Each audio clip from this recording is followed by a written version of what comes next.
She Can you hear that? Ding dong, ding dong. It's the royal bell from the palace. The king is inviting everyone to a grand ball tonight, but wait down by the fireplace, there's a sweet girl named Cinderella. Her dress is old, her hands are dusty, yet her heart shines brighter than the stars. She dreams of dancing just once under the golden lights. What she doesn't know is something magical is about to happen right when the clock starts to tick toward midnight. Let's open the storybook and see how a kind heart, a pumpkin, and a pair of glass slippers can change everything. Once upon a time, in a small town at the edge of a wide and peaceful kingdom, lived a girl whose kindness shone brighter than any lantern in the night. Her mother had passed away when she was young, and her father, hoping to rebuild their home with company and care, married again. The new wife arrived with two daughters close to Cinderella's age. They wore fine ribbons and practiced delicate smiles, but their hearts were as sharp as needles. When Cinderella's father fell ill and died, the house grew colder. The stepmother took charge and sent Cinderella to sleep by the kitchen hearth, where warm ashes could at least soften a thin straw mattress. Every morning before sunrise, Cinderella carried water, scrubbed floors, washed clothes, and cooked meals. Every night, when the house fell quiet, she watched the last sparks fade and whispered small hopes into the dark. People in town began to call her the Ash Girl or Cinderella because you could often find a dusting of soot on her cheeks. Even so, Cinderella stayed gentle. When she fed the hens, she set aside extra grain for the smallest one.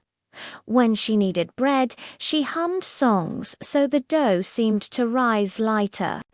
When she swept the doorstep, two bright birds, one grey, one blue, sometimes flew down to keep her company.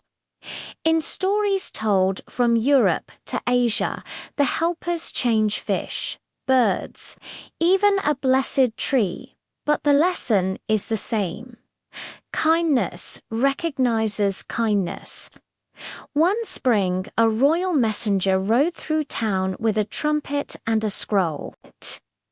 "By order of the king," he cried, "there will be a grand ball at the palace 3 nights in a row, so the prince may meet the young women of the realm."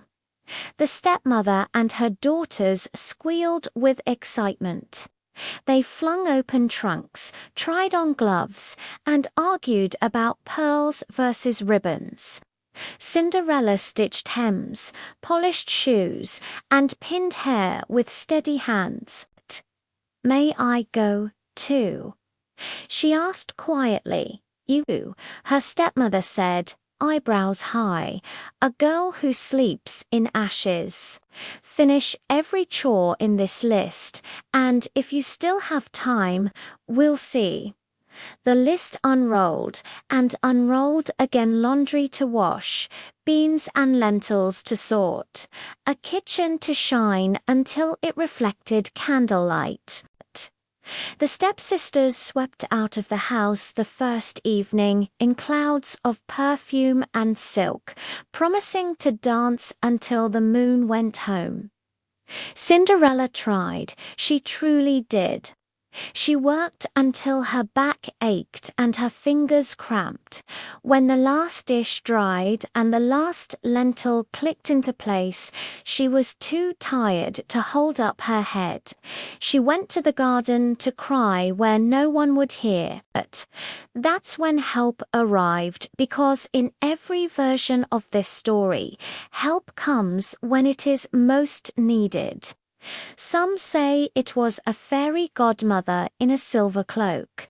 Some say it was the spirit of Cinderella's mother, blessing her from a tree grown from a hazel twig. Others tell of a magical fish whose gifts could not be stolen. Whatever you believe, a kindly figure appeared and said, "Child, dry your tears. Your goodness has been seen." With a touch that felt like the first warm day of spring, the garden changed. A humble pumpkin swelled into a carriage the color of sunrise. Mice scampered from under the stairs and, with a shimmer, stood proudly as snow-white horses. A house lizard blinked, then bowed as a proper coachman. Cinderella's ash-grey dress brightened and blossomed into silk that caught the light as if it was sprinkled with stars. Last of all came a pair of glass slippers clear as rain, strong as hope. "Go," the helper said, smiling. "But remember, at the last stroke of midnight, the magic fades. Be home before then." The palace glowed like a lighthouse on a hill. Music spilled from tall windows, laughter circled the fountains, and chandeliers shook with 1,000 tiny suns. When Cinderella stepped into the ballroom, conversations paused the way wind pauses before a bell rings. The prince noticed first, not because her dress shone, but because her face was open and kind. He asked for a dance. She said yes. They spoke about ordinary things, how dawn smells in the garden, how a good story makes strangers feel like neighbors, and the hours folded up like handkerchiefs in a pocket. Then the clock began to toll. 1, 2, 3. Cinderella startled. "I must go," she whispered. She curtsied, gathered her skirt, and ran. At the top of the long palace stairs, she felt one slipper slip. It skittered to a stop on the stone. She didn't dare turn back. By the time the clock struck 12, the carriage was a pumpkin again, the coachman a blinking lizard, the proud horses a scattering of mice. Cinderella found herself barefoot at the edge of town, holding one glass slipper to her heart and laughing a breathless, secret laugh. The next morning, the kingdom buzzed. The prince had found a slipper of glass and made a promise he would marry the woman whose foot fit the shoe exactly. He and his guards carried the slipper from house to house. Many tried it on, many tried to force it. But glass tells the truth. When the prince's party reached Cinderella's home, her stepsisters pushed to the front. The first sister pinched and wiggled and winced. The second sister puffed and pouted and blamed the weather. The stepmother waved Cinderella toward the kitchen. "No need to bother with the maid," she said sweetly. "Every young woman will try," the captain of the guard replied. The house fell silent. Cinderella stepped forward. Her feet were still red from work, but she stood as if a warm hand rested on her shoulder. She slid into the slipper as easily as a note slips into a song. It fit, of course, it fit as if the shoe had been waiting for no one else in the world. From her pocket, Cinderella drew the second slipper. The prince, who had stayed at the gate to spare families from too much ceremony, heard the cheer and came to see for himself. The moment he looked at Cinderella, he felt the same quiet certainty he had felt in the ballroom that goodness, once recognized, is impossible to mistake. Right then, a soft breeze lifted through the doorway, and for an instant the room brightened as if someone had pulled aside a curtain of cloud. Whether it was fairy magic or a mother's blessing, the worn dress shimmered into the gown from the night before. The stepmother and stepsisters stared, already building new smiles. Cinderella turned to them, and what she chose next mattered most. "We've all made mistakes," she said. "I wish you well." She didn't offer excuses for their behavior, and she didn't invite more unkindness. She simply chose to let go. Forgiveness in any language is a kind of magic too. Cinderella married the prince under a sky the color of cornflowers. The wedding feast was lively but not showy. Good food, good music, and long tables where farmhands sat beside scholars and traders beside tailors. Birds sang from the palace gardens, and the small hen from home Cinderella had asked about her was given a safe coop by the kitchen door. As for the stepmother and her daughters, they learned slowly, as people do.